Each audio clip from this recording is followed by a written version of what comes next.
Hey everybody, I figure I was due for a video, especially since I have some really great news. I sold my Redline! Yay! So let me tell you about that. So if you are not new to this channel, you've seen my numerous videos about the Redline embroidery machine and how it was just a complete nightmare for me. I did not like it. I just did not make a very well-informed purchasing decision on it. It was not good for me. So what I did was, since I am going to be teaching full-time this year, great timing for that, huh?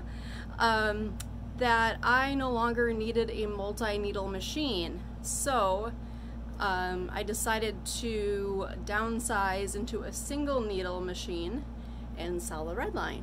So the first thing you might be wondering is, how did I go about selling a machine that I very openly hate?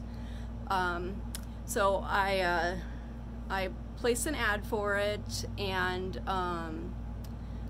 set the price very low, and I was just very honest in the ad, saying, well, this is what the technician said about it, this is what I think about it, this is why I'm selling it, here's what it comes with.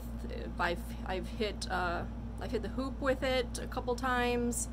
So I just put it all out there because in the end I need to be able to sleep at night. So my conscience and morals and everything like that are more important than money. So obviously I'm not rich, but again, I need to be able to sleep at night and not misrepresent something to somebody. So fortunately, it just took a couple of days and I had an offer on it that I accepted. So the person was a couple counties north of me. It was actually a 15-year-old boy and his dad.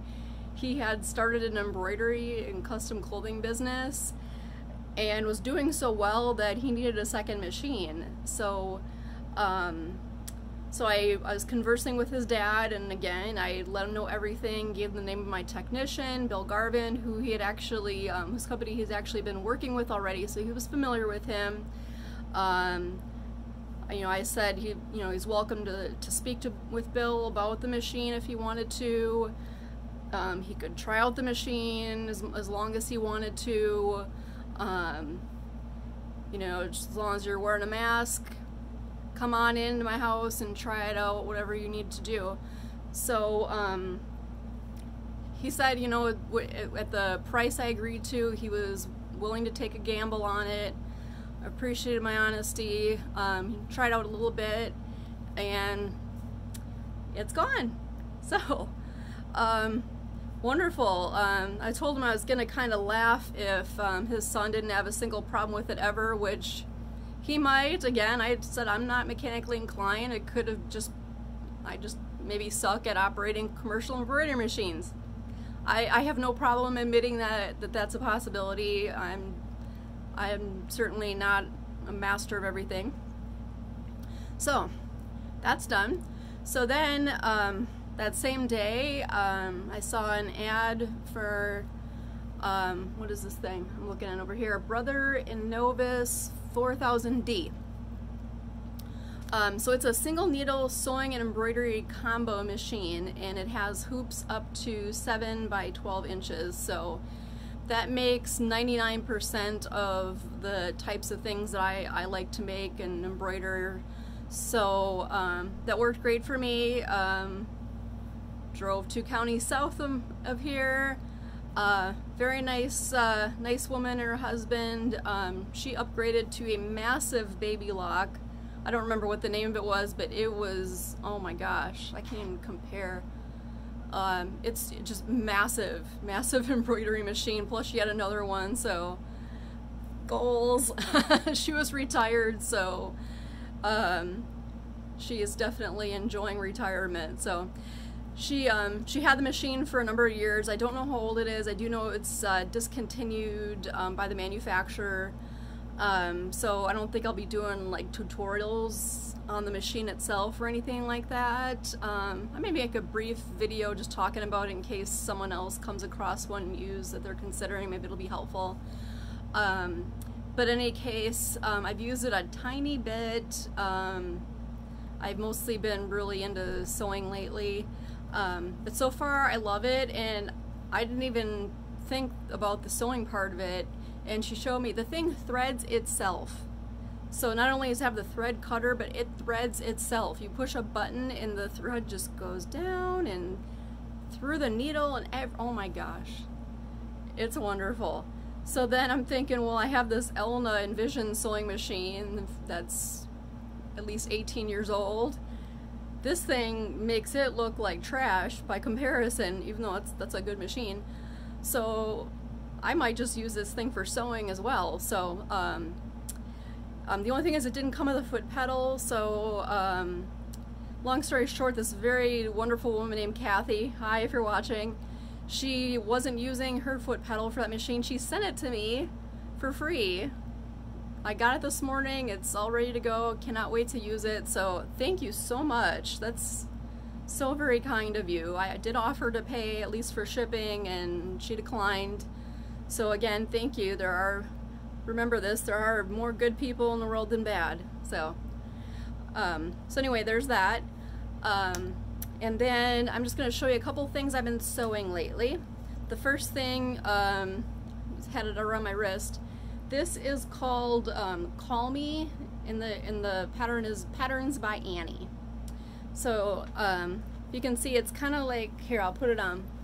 It's designed to be worn around your neck like this, so if you're going to a convention, back when we could do those types of things, or maybe if you have some sort of job where you need to carry some things and you need to be hands-free, like this has a little clear pocket so you can put your ID in it, like for work, and then there's a little tiny zipper pocket right here. That'd be great for like a key fob that unlocks a door or just some cash or whatever. And then yeah, it's got a little pocket right there, which I think I was supposed to sew that. Oh well. And then in the back there is this nice stretchy mesh pocket, and you could easily fit a phone in that. So I thought this would be great. Even something like a teacher if you have a fire drill, because you know, you need your clipboard with your roster and you need to open doors for the kids and everything like that. You could have all your things in there, or if you have like recess duty or lunch duty, whatever, your hands free, got what you need in there. It's perfect. And this pattern is free, by the way. I literally made this out of scraps from another project, so very awesome. And it was not that hard, at least in my opinion. Next thing is this is called the Bellevue. It's from So Sweetness, from her Minikins Season 1 bundle. It's a set of, I think, 12 or 13, I forgot which, 12 or 13 small patterns like this. They're not available separately, so it took me a while to fork out the 80 bucks, because that's a lot of money.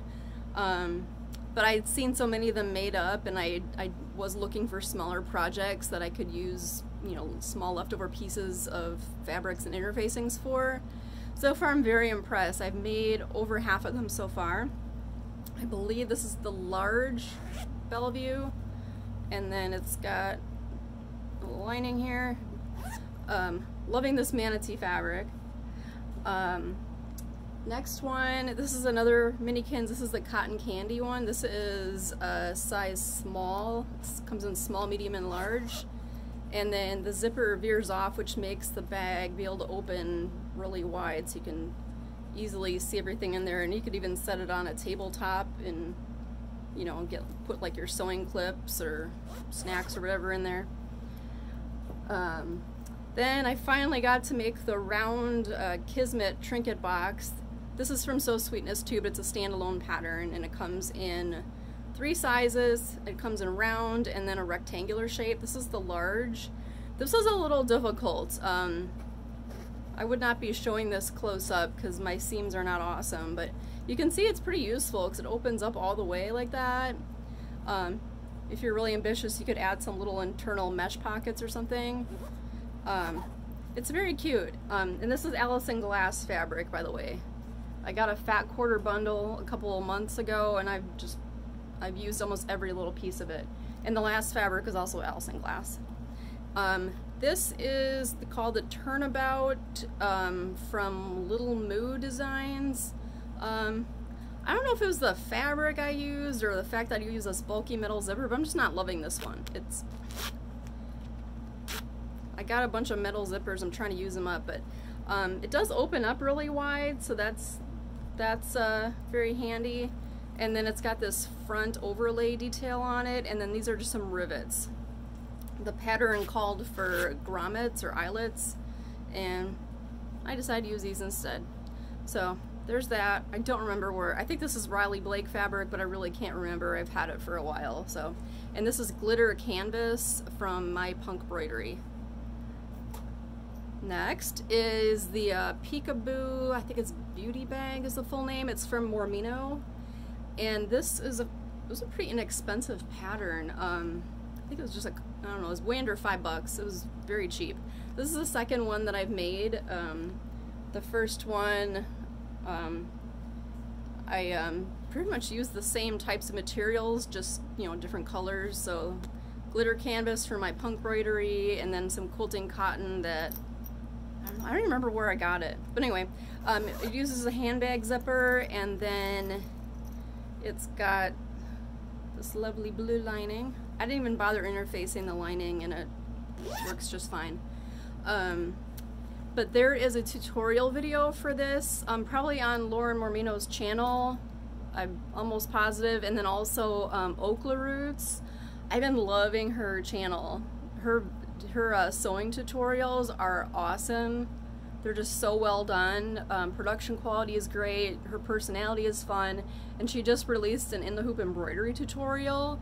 So, excuse me, I haven't had time to do those anymore, and I hate editing videos, and I have a full-time job now, so I commented, I'm like, please do more of these, because I know a lot of you really appreciate those tutorials, so I strongly encourage her to continue doing that, because she did a great job.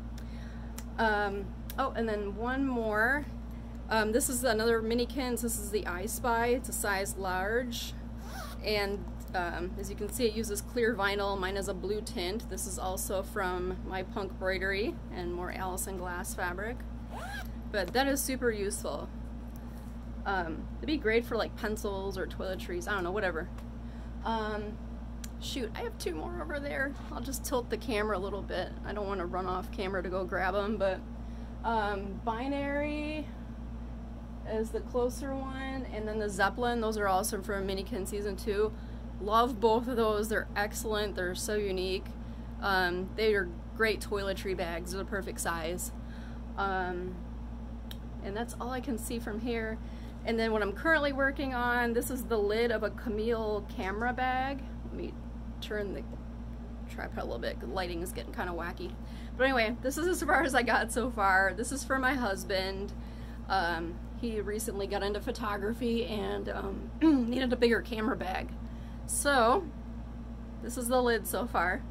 So hopefully I'll get that finished today. I am returning to the classroom on Monday. It's known as Teacher Week, where the students come the week after that. So we have a series of meetings to, you know, learn about any procedural changes, set up our classrooms, both physical and virtual, and find out, you know, what we're teaching and when, get our student rosters, I think. This is going to be my first full year of teaching. I've worked as a sub, and I was a full-time teacher for a short amount of time a couple of years back. It was a nightmare. I don't want to talk about it. It's terrible. But so yeah, it's been quite an interesting journey. I'm finally at a school where it's an art school, so there are other creative people there. It's run well. I like the people there. I'll be teaching Microsoft Office, so there'll be a fun challenge to kind of incorporate the arts into that curriculum. But yeah, I don't want to drag on this video too much longer. It's almost 15 minutes. But yeah, I'm in Florida. Our cases are climbing very steadily and rapidly. We've had, I think last count, like I think it might have hit 1,000 children who've had it. So, and I'm going to be teaching 9th grade, so that's 14 and 15-year-olds for the most part. So anyway, I've been doing a lot of sewing just because it's like therapy to me, and it helps me take my mind off of something that I cannot control. So, yeah, let's end this on a high note. Oh, I tried waterproof canvas for the first time. Here's a little scrap of it. That's what the camera bag's made of. I did not understand what the fuss was all about with this stuff, and then I found some on Amazon Prime. OtterTex is the brand. It's awesome. I like it. Arrived in 2 or 3 days. Really easy to work with, not too thick. You don't need to interface it with woven interfacing. Obviously something like this, I put soft and stable foam on the back of it, but you don't iron anything to it. So anyway, thanks for watching if you made it to the end. Please subscribe to my channel if you haven't already. Hit the thumbs up button below, helps me out a lot, and feel free to comment below. Let me know if you have any questions or what you've been working on, what you think of the projects, whatever. I like the comments. So have fun, happy sewing, see you later.